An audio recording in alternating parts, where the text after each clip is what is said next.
Key role, NDA కూటమిలో వారిదే హవా, కేంద్ర మంత్రి కోటాలో ఎవరికి ఛాన్స్, టీడీపీ జనసేన బీజేపీలో నలుగురికి అవకాశం అంట, కీలక పోర్టుపోలియోలు దక్కడం ఖాయమని చెప్పేసి ఒక వార్త కనిపిస్తూ ఉంది. దేశవ్యాప్తంగా సార్వత్రిక ఎన్నికలు ముగిశాయి. ఇక దేశంలో ఎవరు ప్రభుత్వాన్ని ఏర్పాటు చేస్తారనే అంశం మిగిలింది.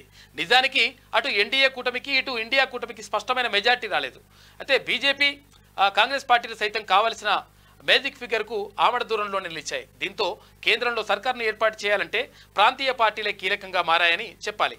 ఈ క్రమంలో కేంద్రంలో ప్రభుత్వం ఏర్పాటుపై కొంతమేర సందిగ్ధత నెలకొంది. అయితే ప్రస్తుతం కేంద్రంలో ఉన్న పరిస్థితిని చూస్తే ప్రభుత్వాన్ని ఎవరు ఏర్పాటు చేసినా, అంటే అసలు ఎన్డీఏ కూటమి ఏర్పాటు చేస్తుంది ఇలా క్లియర్. ఇంకా నిన్న ఏకగ్రీవంగా ఎన్నుకున్నారు. అయితే దీనికి సంబంధించి అయితే ఇక్కడ ఏపీ నుంచి ఎక్కువ స్థానాలు ఇచ్చిండ్రు కాబట్టి ఎక్కువ సీట్లు ఇస్తా ఉన్నారు తెలుగుదేశం పార్టీ, తర్వాత అక్కడ జనసేన ఇస్తా ఉంది కాబట్టి ఏపీకి కొన్ని మంత్రి పదవులు ఇచ్చేటువంటి అవకాశం ఉంది.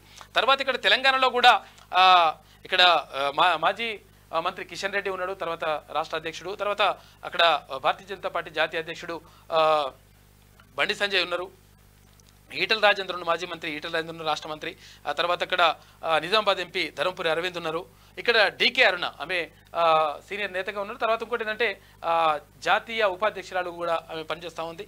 ఇక్కడ ఏపీకి సంబంధించి పురంధేశ్వరి, వీళ్ళతో పాటు అంటే కీలకమైనటువంటి నేతలు ఉన్నారు కాబట్టి వీళ్లకు ఎవరికి మంత్రి పదవి ఇవ్వాలి, తర్వాత ఎవరికి ఇవ్వకూడదు అనే దానిపైన ఒక చర్చ జరుగుతూ ఉందంట.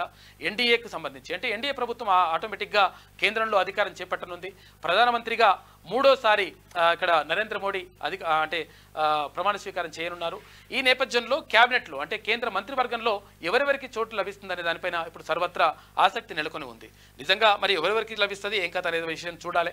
ఎందుకంటే యాక్చువల్గా భారతీయ జనతా పార్టీకి అంటే డైరెక్ట్గా మెజారిటీ వచ్చి ఉంటే అంటే 272 సీట్లు దాటి ఉండి వాళ్ళు ఎవరికి ఇవ్వాలనుకుంటే అంత ఈజీగా ఇచ్చేటోళ్ళు. కాకపోతే ఏంటంటే ఇప్పుడు కొంచెం ప్రాంతీయ పార్టీల అవసరాలు ఉన్నాయి కాబట్టి దానికి సంబంధించి వాళ్ళు ఈక్వేషన్స్ చూసుకొని మంత్రి పదవులు ఇచ్చేటువంటి అవకాశం ఉంది.